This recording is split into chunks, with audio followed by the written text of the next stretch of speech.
आज लंबे अंतराल के बाद हम आपसे मुखातिब हो रहे हैं। कारण 8 जनवरी को मेरा कोरोना का रिपोर्ट पॉजिटिव आया और उसके बाद से हम होम आइसोलेशन में हैं। आपको मिस कर रहा था, इसलिए मैंने सोचा कि जैसे तैसे ही सही, लेकिन आपके सामने एक वीडियो बनाकर इस लेक्चर के मार्फत से आपको अपनी बातों से अवगत कराऊं। आज जिस टॉपिक को लेकर हम आए हैं वो है संवेग में शारीरिक परिवर्तन, फिजिकल चेंजेस इन इमोशन। ये जो फिजिकल चेंजेस इमोशन में होते हैं ये दो प्रकार के होते हैं। एक होता है इंटरनल और दूसरा होता है एक्सटर्नल। बाह्य शारीरिक परिवर्तन और आंतरिक शारीरिक परिवर्तन। क्योंकि जैसे संवेग की अवस्था होती है तो संवेग की अवस्था में आदमी बिल्कुल ही उग्रता की स्थिति में पहुंच जाता है। यह बहुत ही कूल स्थिति में पहुंच जाता है। और ऐसी स्थिति में क्या होता है कि उसके जो एक्सटर्नल जो उसके पोस्चर्स होते हैं वो तो साफ दृष्टिगोचर होते ही हैं, लेकिन इंटरनल लेवल पे जो विभिन्न प्रकार की बातें होती रहती हैं वो उनके डिफरेंट टाइप्स ऑफ बिहेवियर्स के मार्फत से वो सामने आ पाती है। अब जैसे बाह्य शारीरिक जो परिवर्तन होता है उसमें पहला है कि मौखिक अभिव्यक्ति में परिवर्तन। देखिएगा आप कि जो लोग गुस्से में रहते हैं, जो लोग बहुत खुशी रहते हैं, जो लोग बहुत ही प्रफुल्लित रहते हैं, तो उनका जो एक्सटर्नल जो अपीयरेंस है ना, उनकी जो अभिव्यक्ति है ना, वो दूसरे तरीके की हो जाती है। और इससे साफ पता चलता है कि इस व्यक्ति के ऊपर संवेग पूरी तरह से हावी है। और इसके अलावा दूसरा होता है कि शारीरिक संस्थिति में परिवर्तन। जैसे कि उसके फिजिकल जो ऑर्गन्स हैं, उनके हाथ हैं, उनके पैर हैं, वो जैसे कि फड़कने लगते हैं। वो कभी कभी खुशी में इंसान दौड़ पड़ता है, खुशी में हाथें फड़काना शुरू कर देता है, उसके अंग संचालन बड़ी द्रुत गति में होने लगते हैं। और इससे भी पता चलता है कि ये व्यक्ति संवेग से पूरी तरह ग्रसित है। और ये भी जो एक्सटर्नल जो हमारा पोस्चर है उसमें थोड़ा सा चेंजेस आ जाता है और इससे साफ झलकता है कि ये व्यक्ति संवेग से ग्रसित है। और तीसरा जो होता है इसमें कि स्वर अभिव्यक्ति में परिवर्तन। आप अगर दुख की अवस्था में होते हैं तो बड़े ही शांत से, बड़े ही शोकाकुल स्वरों में आप अपनी बातों को रखते हैं। आप अगर बहुत प्रफुल्लित रहते हैं तो पूरे होशो हवास में, पूरे प्रसन्नता के साथ आप अपनी बातों को जोर से लोगों के सामने रखते हैं, खिलखिलाकर हंस पड़ते हैं। तो ये जो विभिन्न प्रकार से स्वरों में जो अभिव्यक्ति है वो संवेग के मार्फत से होती है, जो हमको साफ दृष्टिगोचर होती है। ये जो उपरोक्त मैंने 3 प्रकार की जो जिस लक्षणों की चर्चा की आपके सामने, ये विभिन्न प्रकार की चीज़ें जो हैं वो जो एक्सटर्नल जो हमारा जो इमोशन है उसमें बात दृष्टिगोचर होता है। और दूसरा है आपको आंतरिक परिवर्तन।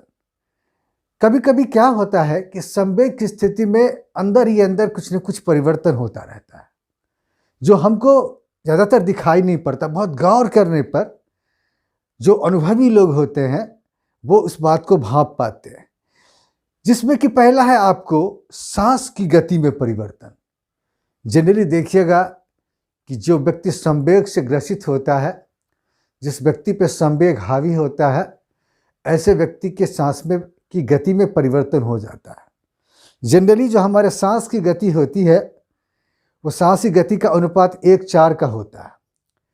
लेकिन जब संवेग की स्थिति में आदमी आता है या बालक या बालिका आता है तो उस स्थिति में आने के बाद अनुपात 1:2 हो जाता है, कभी कभी 1:1 हो जाता है।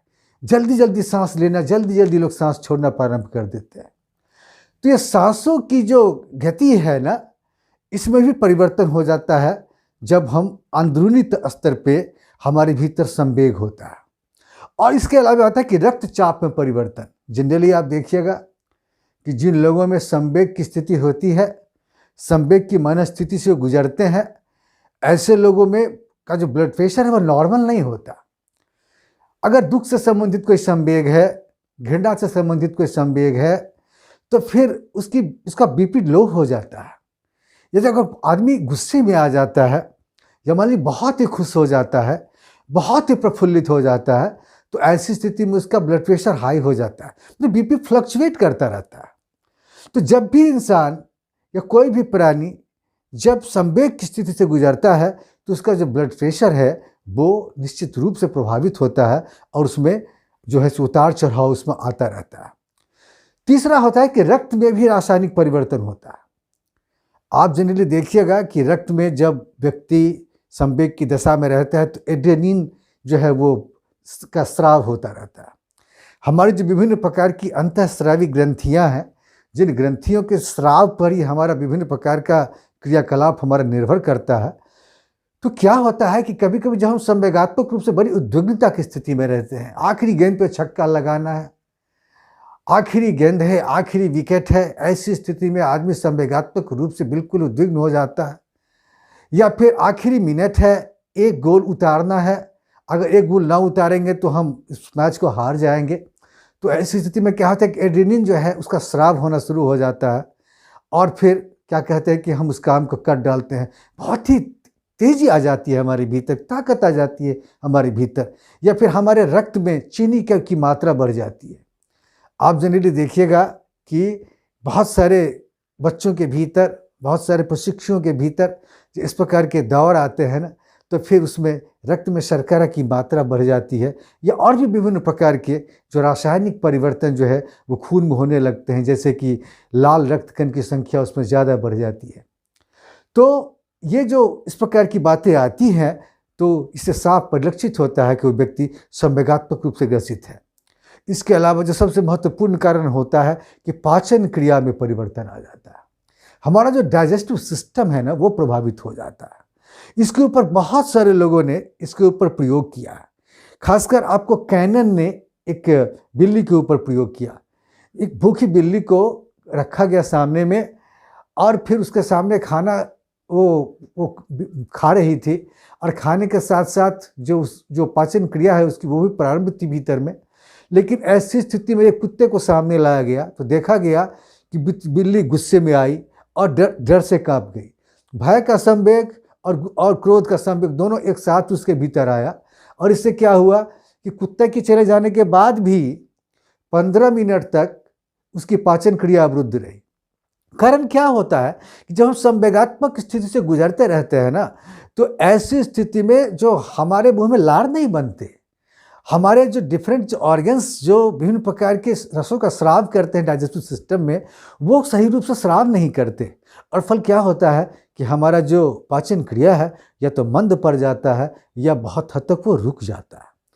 तो संवेग की स्थिति में हमारी पाचन क्रिया भी प्रभावित हो जाती है और इसके अलावे है बहिस्राव में परिवर्तन। डिफरेंट टाइप्स ऑफ चीज़ें ऐसी हैं हमारे शरीर में जिसका कि हम स्राव करते हैं, आंसुओं के रूप में, पसीने के रूप में, मल के रूप में, मूत्र के रूप में हम उसका परित्याग करते हैं।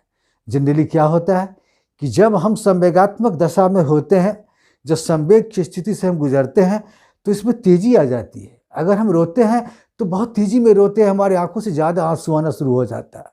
हम पसीने से तरबतर हो जाते हैं, जब गुस्से की स्थिति में आते हैं, भय की स्थिति में आते हैं, तरबतर हो जाते हैं हम ऐसी स्थिति में।